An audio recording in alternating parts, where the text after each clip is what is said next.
You want to swing wildly at the internet like you've got the new pill in your hand, but you keep getting dead battered. Find the movement you want with NordVPN. They are our protection against terrifying cyber threats and wide-battered geo-blocks. NordVPN will help you get through any rights restrictions so you can watch all the cricket you want. We aren't always happy with the wickets we're on. Sometimes we need a change. NordVPN can switch your virtual location so your IP address is ready to cash in. So if you need to get around the internet's rules, or I suppose in our case laws, select NordVPN. They can help you watch a game on a cheaper stream in another country. Give NordVPN the ball and let them penetrate all your vast internet issues. Because if you need a VPN, go Nord. Use nordvpn.com/Kimber to get a huge discount off your NordVPN plan plus 4 additional months for free. It's completely risk-free with Nord's 30-day money-back guarantee. You can also receive a 20-gigabyte daily data voucher. The link is in the show notes. Protect your computer like a big hitter is coming for you at nordvpn.com/KIMBER right now. This video was made in partnership with Hit Wicket. Stick that game in your pocket now. Hello and welcome, ladies and gentlemen, to episode 39 of the Crickpicks podcast. I'm Behram, who you can find at DefMango on Twitter. And with me, on my right, is Estelle Vasudevan. You can find her at Estelle_Vasude, the number 1 on Twitter. And on to my left is Jarrod Kimber, who you can find absolutely everywhere. And if you're new to Crickpicks, what we do on this podcast is we take any generic cricket category and we draft our top 5 for that particular category in a snake-style draft competition. So the pick order goes 1, 2, 3, 3, 2, 1. And the topic for this one is best away test series wins in history. I came up with this last minute. What do you guys have to think about it when you read my message? It's terrible because not a lot of people have done online lists. So the secret thing we don't talk about here is, of course, we have to do research. But to actually do properly research into 4 Crickpick topics, would take days, right? And so the best thing for us is generally to go somewhere and have I don't know, someone on Sportskeeda or the Bleacher Report or something to have just some fan to have done heaps of things or some old Crick Info article. This was legitimately tough because I had to work out which teams would have done big upsets. Then I had to go, and there were away records. So this might be the worst one you've ever chosen. I mean, I got really excited when I thought about it. Actually, I had 5 of my favorite ones, which I think are huge. So those are there, and let's see if you guys nab any of them away from me. I don't know how, because I think Estelle asked the question of whether this was going to be tests or series. If it was tests, it was about 83% easier. Yeah. Making it series, you've gone absolutely out of your way to make the shittest thing possible. I'm so glad I asked because I would have been prepared for tests. And then, But I do think, all things considered, Estelle has a huge advantage here because Sri Lanka have actually done some of the biggest overseas away, as an Australian fan in the 90s. I could probably pick 5 Sri Lankan wins, right? Yeah, there's a lot of Sri Lanka that can be picked here. Yeah. As an Australian, it's kind of easy for me too. I just who beat Australia? How did it go from that direction? But yeah, okay. Fire away, Behram, with your stupid topic. I know that Estelle has lots of Sri Lankan picks, but I'm going to steal one away from her because I've got the first pick. And I actually genuinely feel this is one of the biggest coups in Test history. Sri Lanka's 2-0 clean sweep versus South Africa in Feb 2019. Kusal Janit Pereira scoring 51 and 153 in a 1-wicket win in the first test, which was very dramatic. Some people rate that effort higher than Stokes at Headingley, right? And it is higher because Sri Lanka were playing away in South Africa where there's bounce and lateral movement, and they're the only Asian side to have ever won a test series, in the Rainbow Nation. And the second test was a complete team performance. Sri Lanka completely blew South Africa away and won that game by 8 wickets. So I feel in the history of all away test series wins, this one has to be right up there. Simply because, this wasn't a Sri Lankan team which people are expecting much from. And this South African team still had the likes of Faf, Amla, Steyn, even though Steyn was kind of, beyond his best years. But Rabada was fit and firing and all of those things. So I feel like the gravity of this win, maybe it's not given its due recognition, or maybe it is. What do you guys think?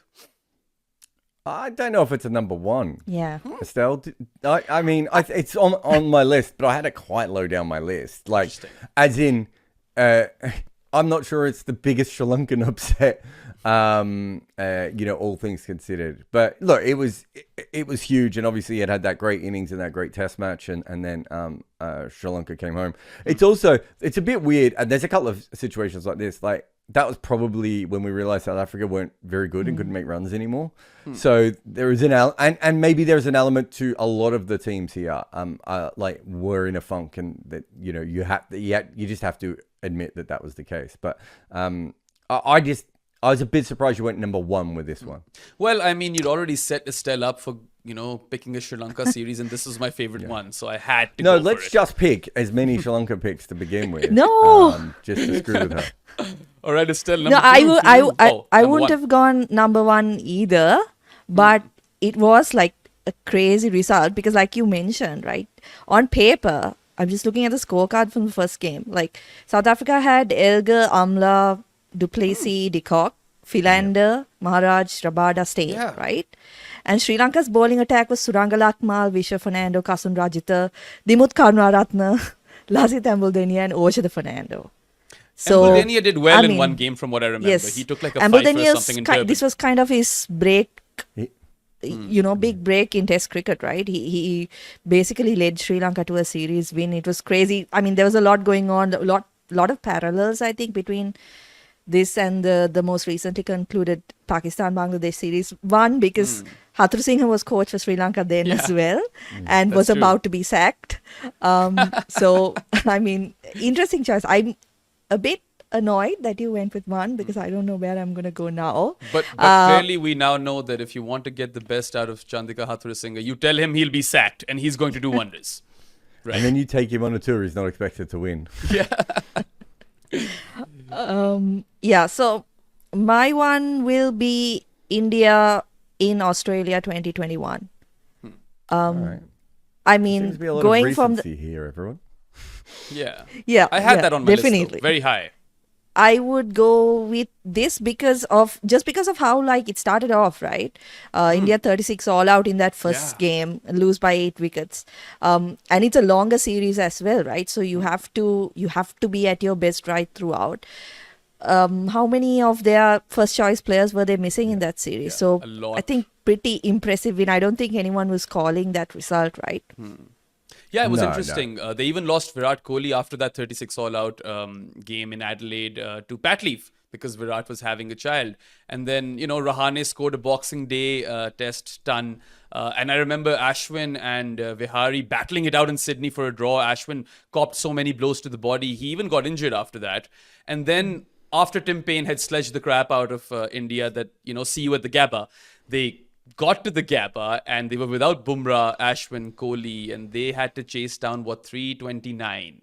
And the odds were stacked up against them. And that's when Shubman Gill and Rishabh Pant turn up with 91 and 89 not out. And this game also had amazing performances from Washington Sundar and Shardul Thakur, with both bat and ball. So, the first series win that India won, I think it was 2018-19 in Australia, that had an asterisk next to it because, Smith and Warner weren't available. But over here, Australia were full strength and India had lost so many people to injury. And yes, I mean, this definitely needs to be high up on the list. So I think you did well. Yeah, it's an interesting one because India is a great team. And so they beat Australia. And you're like, well, Australia wasn't quite at the top of their game at that point as well. And so there's an element of like, does this actually count? But because of the injuries, it really does completely propel it. And if you're like me and you've studied the history of Test cricket, generally when you start to have a run of injuries like that, it just becomes a tournament where you end up with like the physio fielding, right? Like it just completely falls apart. And instead, the opposite happened here. And, someone like Natarajan, who's probably never going to play another test match, comes in and does well. And, you just had these incredible stories all the way through. And plus, a great chase. And also, it started with 36 all out, right? Yeah. Like, it started with perhaps one of the most embarrassing things to happen to modern Indian cricket. Like, for all the talk of how bad they were in World Cups. Like, if they get smashed in that series and they lose 36 all out in the first one, that becomes the next, the big thing that everyone talks about. Whereas the 36 all out now is kind of redeemed within that series. Yeah. Again, it's very recent, right? So we have gone incredibly like if I pick Bangladesh beating Pakistan here, like that's the end of everything. But no, it's a really interesting one. All right, so we've got those two. I'm gonna go another Sri Lanka one. This one is, I think this is probably a very important one in the history of cricket in some ways. It's Sri Lanka beating New Zealand 94-95. So this is where Aravinda de Silva's reputation really comes from outside of Asia, certainly, and outside of ODI cricket, is this knock of where he was just absolutely brilliant, on green wickets, and New Zealand just kept pushing out more and more green wickets, and New Zealand weren't a good side at this stage, but beating New Zealand in New Zealand when the wickets were green was not particularly easy for anyone, and Sri Lanka really hadn't had a great win at that point. Estelle, like they had a couple of test wins and they'd been good at home, but they hadn't really been the Sri Lanka that they were about to be. And if you think about it, I think winning in New Zealand in 94-95 kind of leads into 96 and then 98 and everything that sort of follows for Sri Lankan cricket. And the reason it's not famous is because it's New Zealand. And it was Sri Lanka, right? Like it wasn't even a series that was massively covered. But you talk to people in New Zealand, and they still talk about Aravinda de Silva, and they still can't believe they lost that series. So absolutely, brilliant from that point of view. And I think it's nice that I just haven't picked one that happened 5 minutes ago because I have a bad memory. Thanks for going for another Sri Lankan one, by the way. I've got so many Sri Lankan. I told you, Sri Lanka's all over this. My list is flooded with Sri Lanka Vas got as well. Tons of wickets in that series as well, right? I think for him as well, that was like a breakout series where he finally got conditions that suited his style of bowling. I think he got a 10-wicket haul in the win. So one of the series that is talked about a lot in Sri Lanka, as well as one of those that really pushed them forward during that era. Yeah, and it's really only talked about in New Zealand and Sri Lanka, which is one reason I wanted to put it on this list. Whereas, the India-Australia series, like that's talked about everywhere, right? Like, and even the Sri Lanka-South Africa one, the series isn't talked about a lot, but the innings is, right? Whereas, this one has sort of disappeared a little bit. That's true. No, it's hipster, but I like it, and I think you've set yourself up. Who would have thought I would go? Maybe should I take another Sri Lanka one now just to really, really throw? Do you know what? I'm going to go another really interesting one for me, which again, I think in picking these two, what I'm really picking is when teams arrived as much as anything. I'm going to go New Zealand beating Pakistan in 1969. So it was their first series win, and they also did it away from home, which is quite an effort. And, everything we know about New Zealand cricket, for them to go to Pakistan and win is absolutely incredible. And I'm partly picking this also because it has the greatest quote of all time. There's a guy called Don Neely, who I think was a cricketer and an administrator and was involved with New Zealand cricket for years.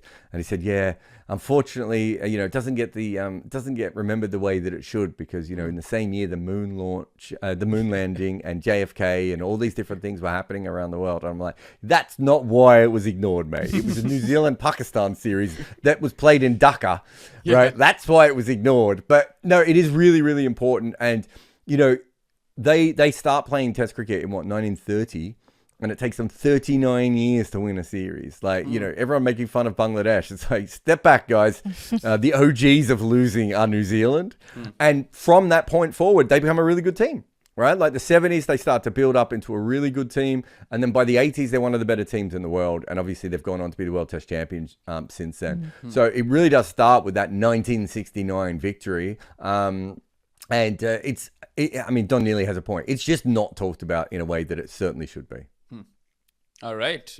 Interesting two first picks. And I like the element of, it being, or both of your picks being the dawn of a new era sort of thing, Yep. So I see the angle you're taking. All right, Estelle, pick number 2 for you. Okay, so I will go with a Sri Lankan series for my second pick. So that I don't lose my latter 3 picks. Yeah. So it's a good call because I have a few. I go Sri Lanka versus England 2014. Damn you, Estelle. I just think it was a great series, right?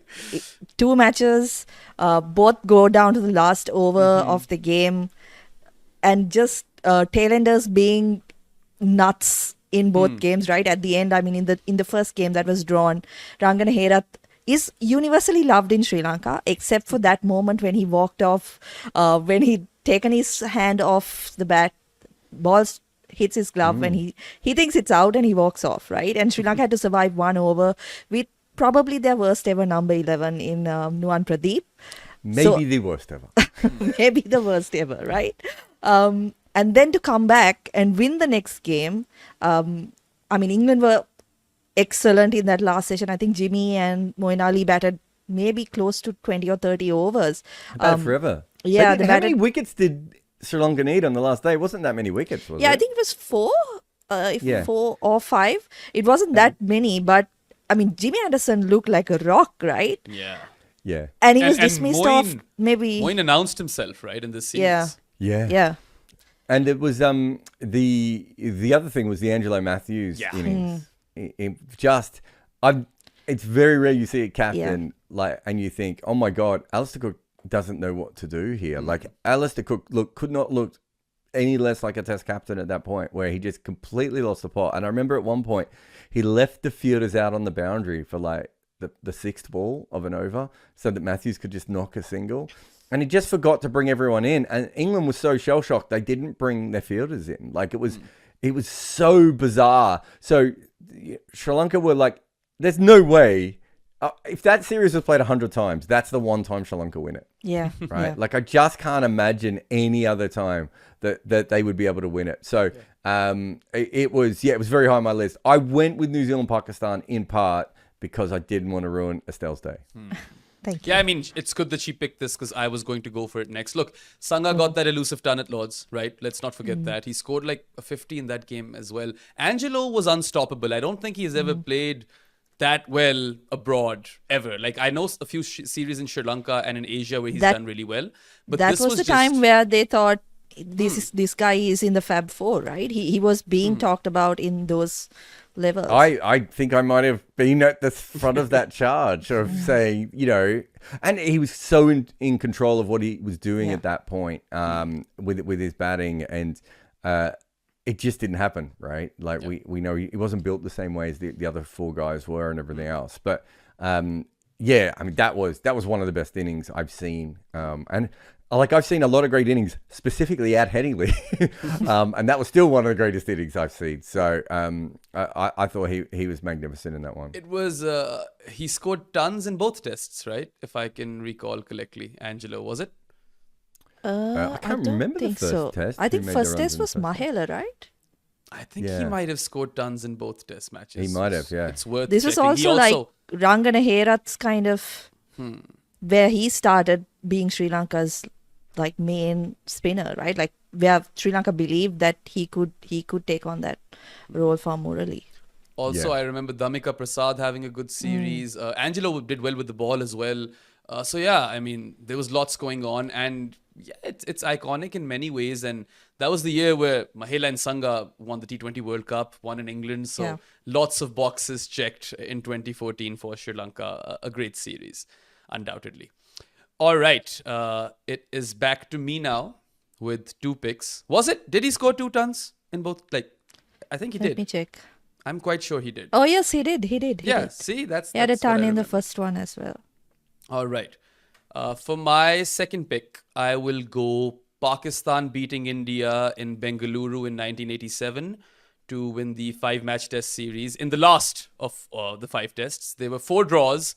And I mean, that was India-Pakistan cricket for the longest time back in the day, right? Draw, draw, draw, draw, draw. I think there was an element of either side not wanting to lose as well. But this Bengaluru surface, it had a fair bit in it for spinners. Iqbal Qasim and Tausif Ahmed, who a lot of Pakistan fans will not even you'll not recognize those names if you're a casual. They were the unlikely heroes, right? They picked up 9 wickets each in this game, so 18 out of 20, and Wasim picked up the other 2. And this was after Maninder Singh, who picked up 10 in the game, had taken 7 wickets in the first innings to bowl Pakistan out for 116. And Pakistan would then, in the third innings, 8 for 198. And that's when Salim Yusuf and Tausif Ahmed strung up a 51-run partnership.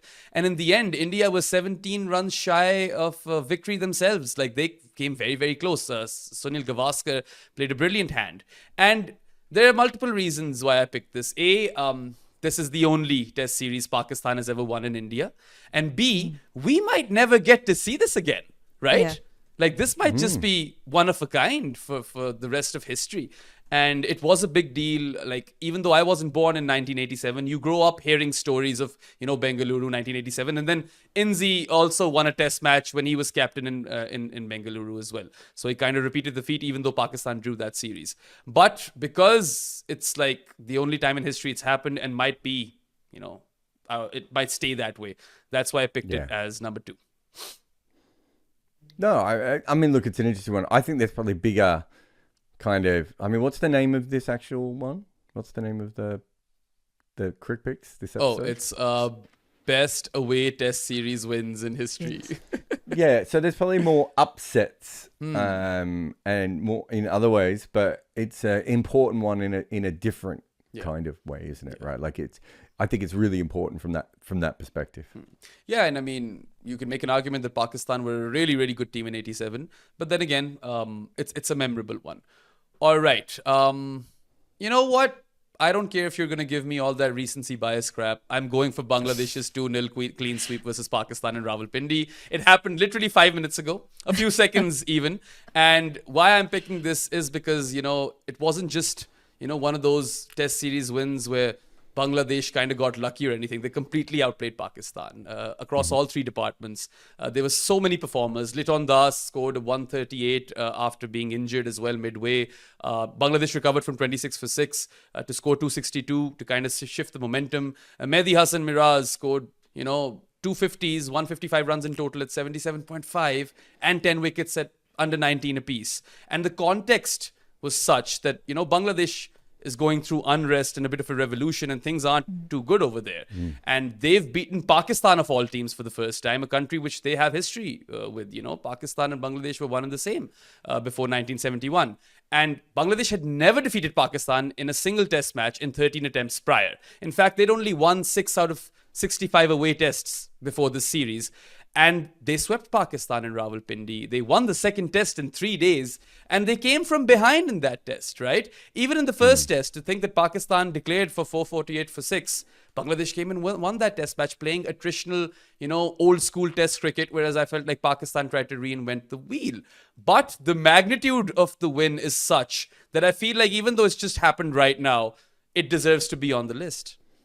No, it definitely deserves to be on the list. Probably maybe even higher than some of the others that have been there so far. But no, it's... we don't know how important it's going to be because we don't know what the next 5 years are. Yeah. But because of the narrative, because of the emotions, because of the relationship between those two nations, and because they had played 65 tests away from home and lost 32 by an innings and only won 6, and one of the times that they won 2 of those games was when a team was literally on strike. To not just win away from home, but to win 2-0 is, I think, just a massive effort from them. Yeah. And it's all well and good to say that Pakistan was a complete shit show, because Pakistan were a complete shit show. Yeah. Home teams are quite often complete shit shows. But they weren't like usually get by. They weren't that's like why they're Floyd Reefer team, Jarrod. They were still Pakistan's top players, no, right? Exactly. But what I mean is it's not like... There aren't that many cases when you look at these series where you're like, well, the other team played really, really well. Like, generally, the other team is... Like, when we were talking about that South African team before, it sounded great on paper, but it was kind of like aging out that team. And it doesn't sound great when you say that Dale Steyn was on one side and Saranga Lakmal was on the other. But Saranga Lakmal was probably a better bowler at that point than Dale Steyn was. Like, it's certainly on form, if nothing else. Yeah. So it's easy to say that for this. We forgot the floods as well in my monologue. I didn't mention the floods, but that also adds context. Yeah, that's what I mean. The whole country has been going through things. Look, I think it's an incredible one. I think it could have gone higher. Maybe me making fun of you both for recency bias is why I didn't. But it's no, I think it's a really important moment in... I should say, I'm hoping it's a really important moment in cricket history. But I think it's a really more important moment in Bangladesh history. And I want it to be kind of...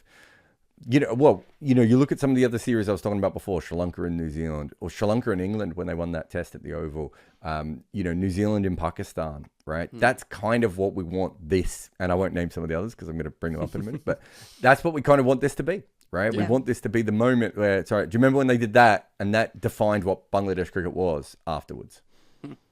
Yeah, and Alright. I think there's hope that it will be a starting point for Bangladesh, because it wasn't just like, one extra special innings. Like if you look at Sri Lanka's win in South Africa, that first test, it was basically Kusal Pereira just dug them out of nothing, right? They should have lost that game. But Bangladesh was so good all round in the series, like coming from 26 for 6 to win that second test. I think the first one people were calling it a fluke or whatever. Like Pakistan wasn't, really thinking they could win on that surface. But to come back from that sort of situation, and I mean, when I talk about Bangladesh now, right, it's very similar to what was going on in Sri Lanka a couple of years ago. And I know that it can't be easy for players to be focusing on the game, right? It's got to take a toll on you mentally. So to come in a situation like that, and to put on a performance against an opposition like Pakistan, which, as you rightly said, they have so much history against. It gives you a lot of hope that it might be the start of something, hopefully, the start of something special from them. Yeah, fingers crossed on that one. Only time shall tell. But anyway, Estelle, you've got your third pick, if I'm not wrong. Okay. Okay. So I will go with. Should I go with Sri Lanka again? Have we got any Sri Lankas left? What are we? Oh, I'm interested to know what our next Sri Lanka is now. Does this? I have a doubt whether this qualifies because it's a one test. But It should, I think. so 98. 98, Sri Yeah. Lanka in England. Murali takes 16 wickets. I mean, again, it was. I think there was a lot of ill feeling in the Sri Lankan camp about how they were being treated by England. I mean, given just end of the summer, one test. From interviews I've watched of players who did feature in that game, Arjuna, Sanath, their kind of opinion was that none of the England players really wanted to be out there because they were kind Not of a done single with player. things. Yeah, and They were exhausted. They just played a 5-test series against South Africa, and it was right at the end of the summer, and they were just like, we're done. And Yeah. they're looking up, and they've got a 1-test series, and they weren't thinking about Sri Lanka at all because they've been playing in this other series. And I don't think they thought Sri Lanka was a bad team or anything, but they also didn't expect much from Sri Lanka, right? Yeah. Like they didn't expect Sri Lanka to come out and punch them. But I think they were just emotionally done from the other series. Yeah, and there's so much history as well, right? Like there's talk about how Sri Lanka were always given just the one game, and then from that time onwards, that series, one match series onwards, they were given multiple tests, and interestingly, haven't been given a late summer series until now, right? So from 98 to 2024, they've always played in May and June, so early in the season where it's going to be tough. And I think for Sri Lankans back home, that was a huge it was a huge win. Murali getting 16 was one, but just that Sri Lanka coming up against England in England and beating them was really special. Arjuna massive. deciding that he's going to bowl first Yeah. and only bat once. And he's just like one of the boldest, stupidest calls that worked in Test cricket history, right? Like, it's such a stupid thing to do because you have no idea you're going to make that many runs. Like, it's such a weird way of looking at it. But no, look, it worked and it was incredible. It's an interesting one for this list because it's arguably the only time where the second team Sri Lanka should have been favourite, all things considered. It's just we didn't know. Like, Sri Lanka wasn't covered correctly as a team at the time.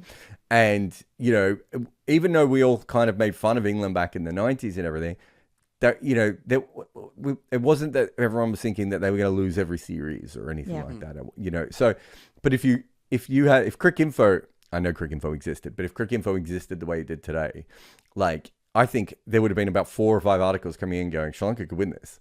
Like, that, do you know what I mean? There would have been that, but that wasn't the case. No one thought that. And, the England media didn't even, everyone was just tired and it was the end of the year. And as you said, it's a 1-test series.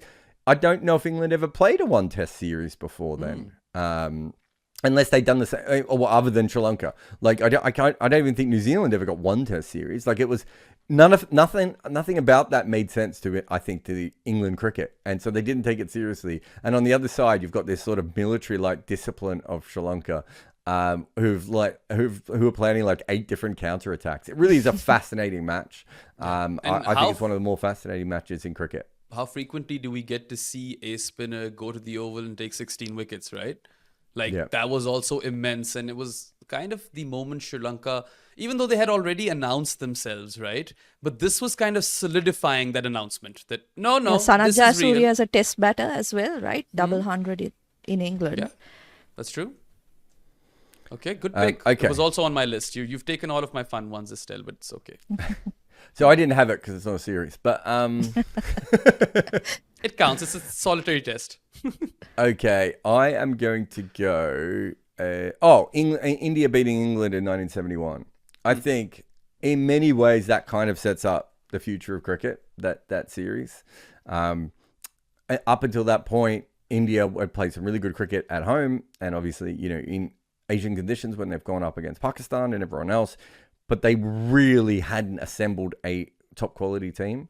And at that point, really, hockey is still... it's not that cricket isn't bigger than hockey, but hockey is the thing that they're great at, right? And I think beating England in England, again, we're talking about spinners taking lots of wickets at the Oval. Yeah. That literally another game where spinners took lots of wickets at the Oval. Chandrasekhar, right? Yeah, he was incredible. He had the Mill Reef ball, and there was an elephant at the ground. Like there was lots of things going on, and that was a bit like the Sri Lanka test in that the first 2 tests had been a little bit wet and a little bit boring, and the England as a society had just kind of this gone, oh well, this doesn't matter, and yet to India obviously it meant so much. And being able to that sort of slow, painful chase on the last day and everything else. I think that's a really important away win in the history of cricket. So I think that certainly has to go on that list. And then the other one is, again, it's a bit like the Sri Lanka England one, in which the better team probably won. But the changing of the guard between the West Indies and Australia in 1995 in the Caribbean is absolutely massive, because we've never had a dynasty like the West Indies before in Test cricket.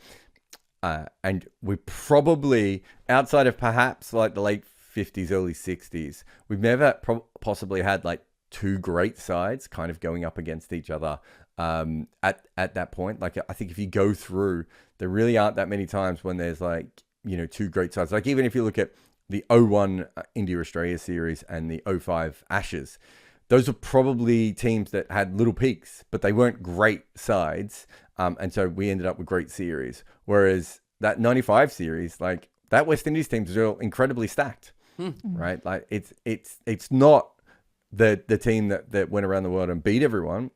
And the Australian team hadn't fully formed. And like Glenn McGrath, if you look back at it now, you're like, well, Glenn McGrath, of course. But it was like, he was thought to be like a first change bowler. Like he wasn't going to be a star. And there was like, Australia had lots of injuries. It's very similar to the Border Gavaskar series. But the difference is that you're going up against the West Indies team who hadn't really lost in 19 years.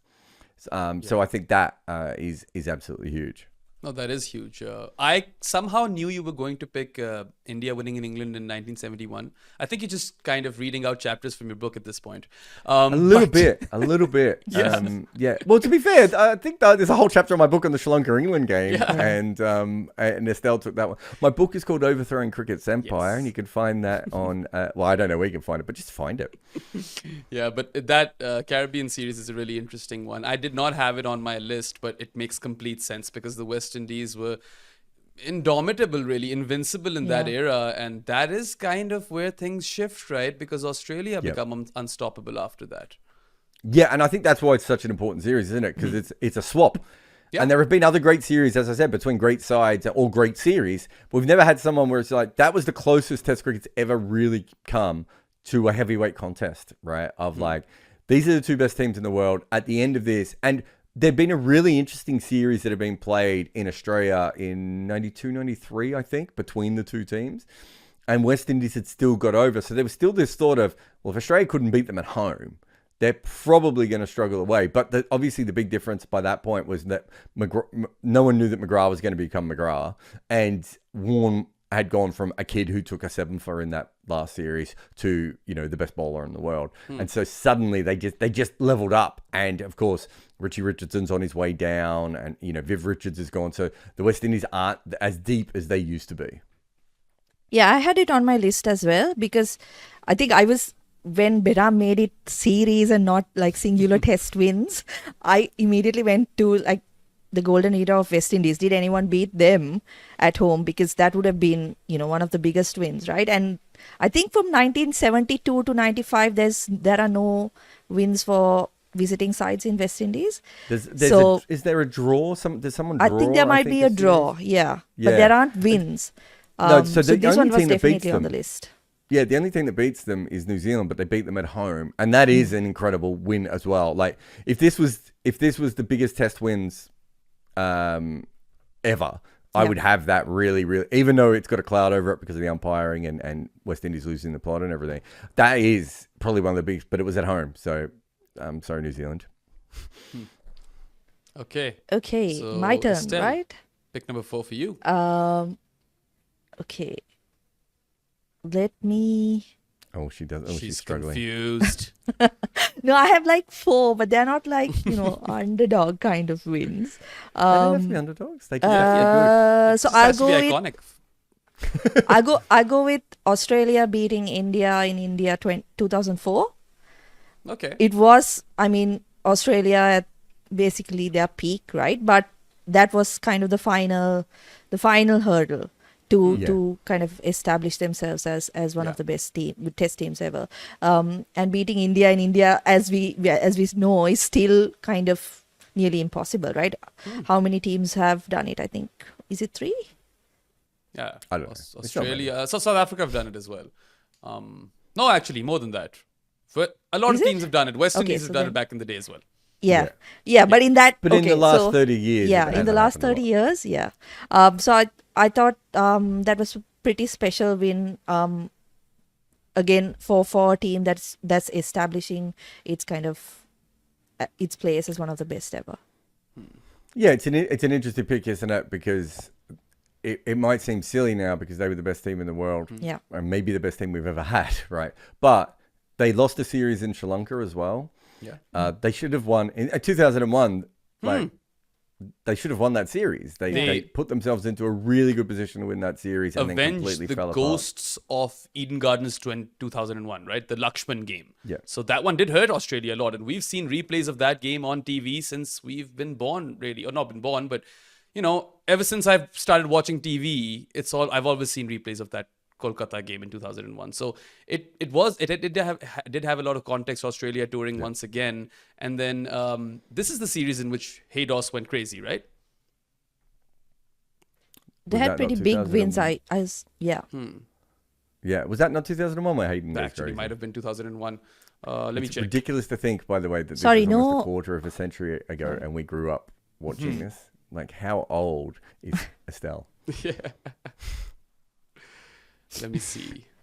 But yeah, no. I think it probably is more important. I think if you're a casual fan today and you look at that, you might think to yourself, it doesn't make as much sense to be on the list. But it's certainly the one that should be on the list. Never mind, it's the Michael Clark series. Of course, it's the Michael Clark series. Yep. He even took I like knew a it was 6 Michael for, Clark didn't he? as well. I think he took 6 for 9 on the following series. Oh wow, I've got all of these mixed up in There my was head. Australia play India a lot. Yeah, no, I remember Clark's 151 distinctly, and that was the first Yeah. test of that series. That was him with the baggy green on, and that was probably the last time he was like massively popular in Australia. He was like all downhill from there. He built up like a legend that he couldn't live up to himself, and but anyway, let's not talk about Michael Clark. Behram? Yeah, apart from actually just a bit more on this series, apart from that last test, which India won by 13 runs, and I remember, I think Ponting wasn't even available in that when Gilly was captaining.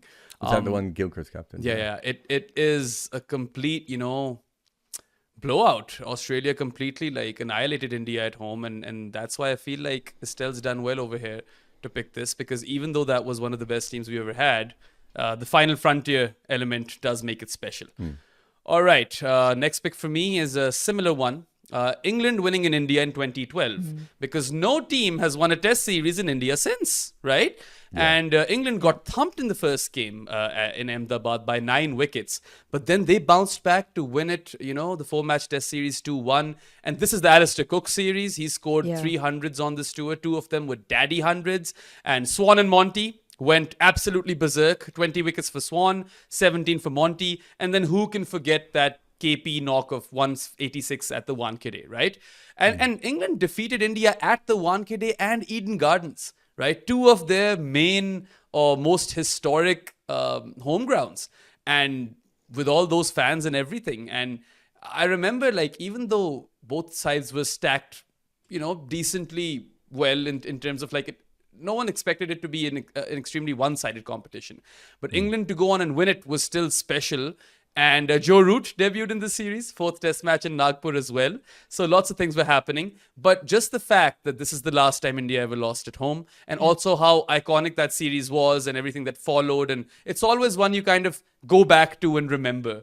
And I think this was a very solid Indian team. Sure, it might have been the start of the Ashwin-Jadeja partnership thing. But Pragyan Ojha used to be really good back in the day, if you guys remember. So it was quite an accomplishment. And I think if you make a list of the 50 most entertaining test knocks of all time, KP's 186 at the Wankhede would probably make it. I think it's an interesting one because you might remember this. When did England play Pakistan? When did they tour in UAE? Was it 2011? Yes, the Ajmal series, right? 2012 maybe. It might have been 2012. So I remember 10-11. I did a podcast with a Pakistani journalist whose name I've forgotten, but he's someone who's worked in he was one of that young crop that came through, and everyone else became a general manager or a media manager or whatever they became. But I've forgotten his name. But I remember the podcast, and in it I was saying that England look like a team that can work things out really quickly, and so they'll work out how to play in Asia. And of course, they then went to Pakistan, and they did not, right? Or went to UAE and did not, and then they played in Sri Lanka after that, and Mahela played that incredible innings against them at Gaul, and again it was England still a bit shaky, and so they'd actually played decent sides in Asia and not done well and that was their peak period, England, right? That was when they were the number 1 team in the world around that time, and then they go to India and they play that way, and you're just well, where's this come from? And a lot of it was Graham Swan. His emergence, was a big part of that and everything else. But yeah, I thought it was huge effort for them after how they had been playing in Asia. That's true. I completely forgot. Yeah, and this came after that series. They definitely isn't played it the Pakistan series the that before. people kind of hold on to when you pit Root and Cook up against each other? It's still the one that people go to kind of establish that Cook is England's best batter ever, right? Because of those runs that he made in that series. Yeah, I mean, he's gotten runs in that Ashes as well. So he's got a few away tours like that. Yeah, and when he puts them together like that, it is something quite special. I mean, he's not as good a player as Root. That's just not a thing that is true.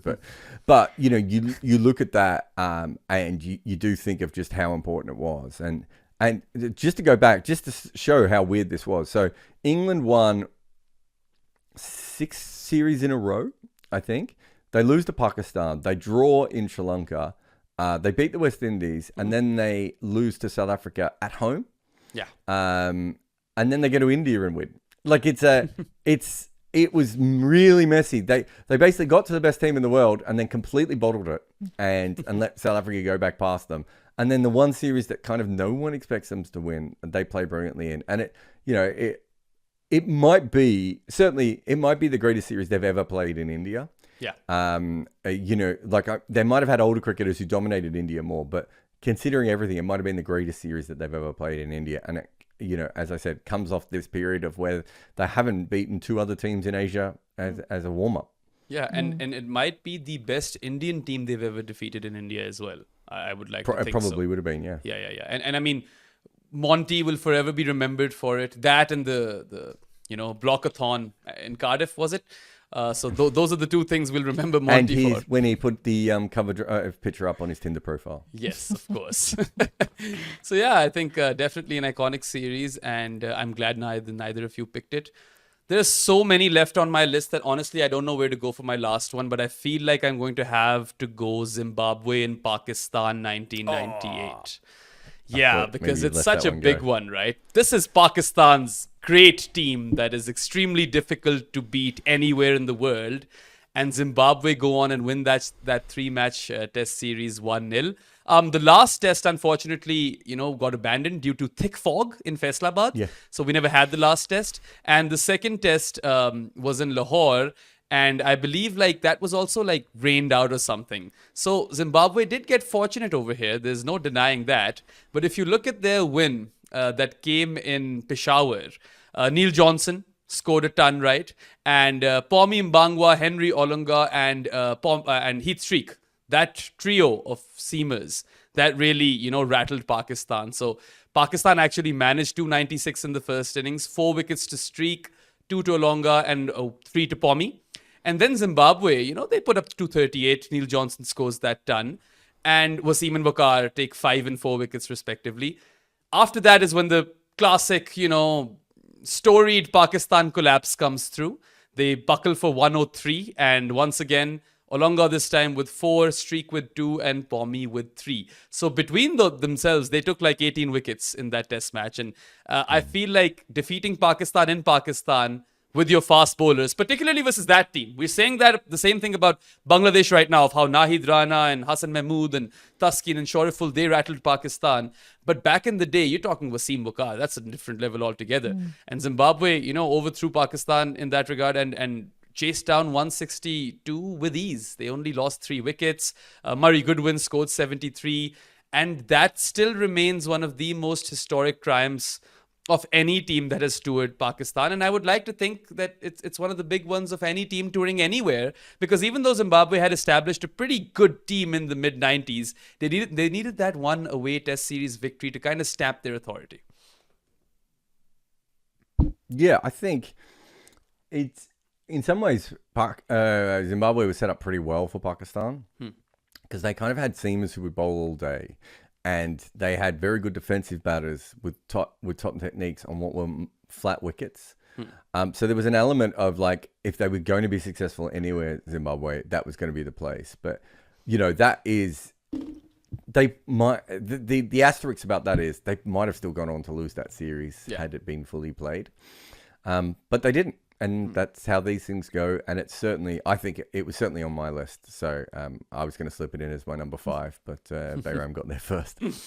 Yeah, well, there's so many. I mean, we'll talk about the series that got missed out in the end, but there's still so many on my list. It's a shame they had to miss out. But I'm happy with this Zimbabwe pick. Okay, my last one, right?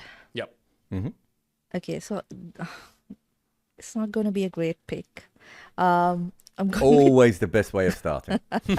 I'm going South Africa and Australia 2012, where the series that featured that crazy blockathon from Faf, AB, was it Callis? I'm just looking. I can't I quite can't recall. remember. Certainly the other two. I mean, that was the So AB got 33 of 220. Faf 110 of 376 and Callis 46 of 110. Beautiful. But that's kind of a normal innings for him. Yeah, but those two, I think especially, that's the most memorable part of that series, isn't it? The way Faf kind of saved South Africa in that game, and then they go on to win the third test with Hashim Amla. I think 190 something he got in that game. That was the era that South Africa were kind of the team to watch, right, in the test arena. Yeah. The only thing I'll say is that the 2008-9 one I felt was more iconic because of the 414 chase. But I mean, this one's pretty good too. That's what I was thinking, is that the other one's more important because it's the first team to come to Australia and break the curse or the hoodoo, right? I know New Zealand had drawn in Australia at one stage, but no one had come there and beaten Australia. Now, we know that Warner McGrath had gone, and so that was an element of it and everything else. But that was the one. And then, of course, by 2012, England has beaten Australia. as well. So there is by that stage there is a change. But yeah, they're it's certainly not your best work, and you could have picked something else. Yeah, because South Africa and Australia 2008-9 was the one that really very nearly made it to my list. I'm very sad that it didn't. And I know that Jarrod's not going to pick it now because we've already talked about it. No, it's definitely not. I am going to go South Africa and England in 1935, which you all remember vividly. Yeah. Behram was there. Of course. So South Africa's got a really interesting history when you go back through. They win those first two series at home against England on matting pitches. And then they kind of disappear from Test cricket. Like they just don't really do all that much for a long period of time. And I think in the 1920s, this is off the top of my head, but I don't think they win a Test series in the 1920s.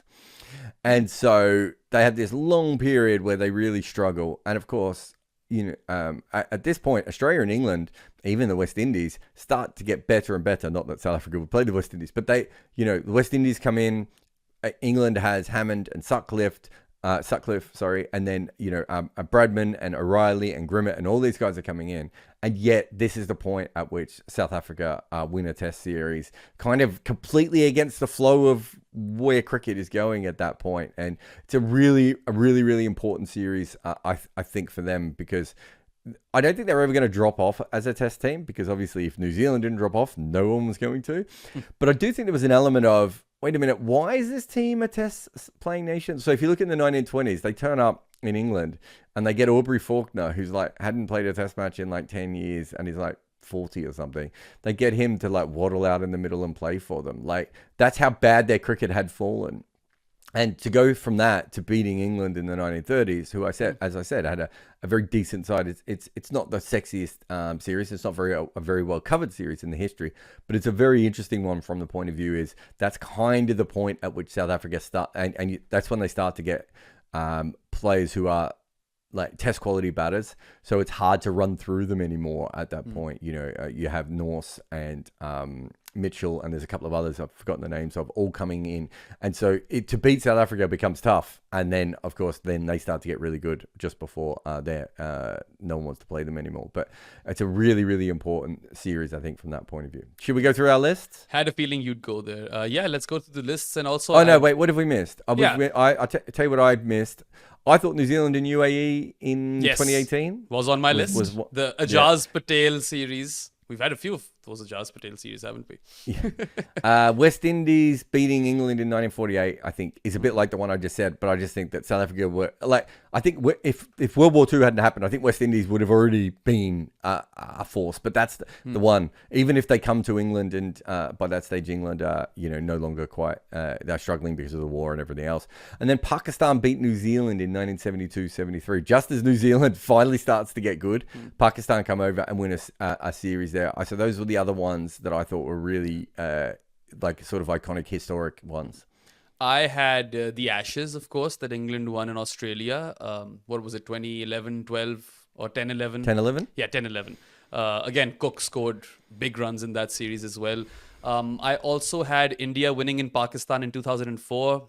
Very well-remembered series because of Sehwag's triple in Multan. Dravid 270 in Pindi. Sachin was 194 not out when Dravid declared in Multan. That was also something in that series. But the only reason why I didn't put it in my top 5 is because that was a better Indian team and Pakistan weren't as good in that series, right? So it wasn't really an upset. It's just that it was the first time India ever won a Test series in Pakistan. And apart from that, there was obviously that South Africa series. I can't believe that did not make it to the 15, honestly. 2008-9. Really thought it would, because in the end, I was confused between that and Zimbabwe in Pakistan. So that was like the kind of coin toss that I was dealing with. And I think that's pretty much it. The rest was spoken of. Of course, Border Gavaskar Trophy 2020, 2021 was there. It could have even been my first pick, honestly. Yeah, I also had Sri Lanka in UAE against Pakistan, right? I think that was the first. Yeah, but that was kind of post series Miss You, win, right? Post Miss You, so yeah, but I don't know. Pakistan kind of Sri had Lanka was shit house. kind of a fortress there, right? And Sri Lanka were not much of a team. But having said that those couple of years, Sri Lanka won some crazy series, right? They Yeah. beat South Africa in South Africa. So it was a good couple of years for the Test team. I think the New Zealand victory in the UAE is Yeah. a bit bigger Yeah. because it's more alien conditions, and that was on my list for sure. Yeah, I had that as Um, well. Yeah. Yeah, definitely. And what else? I'm trying to think now. Oh yeah, I mean, doesn't really because Pakistan were a better team than the West Indies, but Pakistan did finally beat the West Indies in 2017, the Miss You series, right? in which Why they- did you do that? Why didn't I do that? I just thought the other ones were bigger because this was just it didn't make sense. Has he missed the joke then, Estelle? Oh, I have missed the joke. Why did I do that? But yeah, that pretty much All right, was let me it. go But through the list. I'm really surprised when you guys said it was tough because I came up with mine pretty easily just on the top of my head from the series I remembered. Because it's your friggin' idea, dude. You don't come up with ideas that are tough for you. And also, they- match would have been easier, right? Very This much. was Yeah, more yeah. fun. I think the reason we found it tough is because we were both thinking match. Yeah. And then suddenly you flipped it to series. And as I said before, it's weird that this isn't a topic that's been brilliantly written about, right? Yeah. Like it really isn't something that's covered a lot, which tells you a lot about the way that cricket has been covered over the years. And so it wasn't as automatic to go through these sorts of things as anything else. Anyway, I'm sure me or Cheyenne will have to write a listicle now and go through all these so that the next people to do this can do it easier. But Behram picked Sri Lanka versus South Africa in 2019, Pakistan, India, 1997. It was 1997, wasn't it? 1987. Oh, 87. Oh, Yeah. Of course it was 87. Bangladesh, Pakistan in 2024. England traveling to India in 2012, and Zimbabwe beating Pakistan in 1998. Estelle has Border Gavaskar in 2021. Then Sri Lanka in England in 2014. Sri Lanka in England in 98. Australia, India in 2004. And South Africa, Australia in 2012. And I have Sri Lanka and New Zealand in 94-95. New Zealand and Pakistan in 1969. India beating England in 1971, Australia, West Indies 95, and South Africa, England in 1935. I have just shit all over your recency bias here.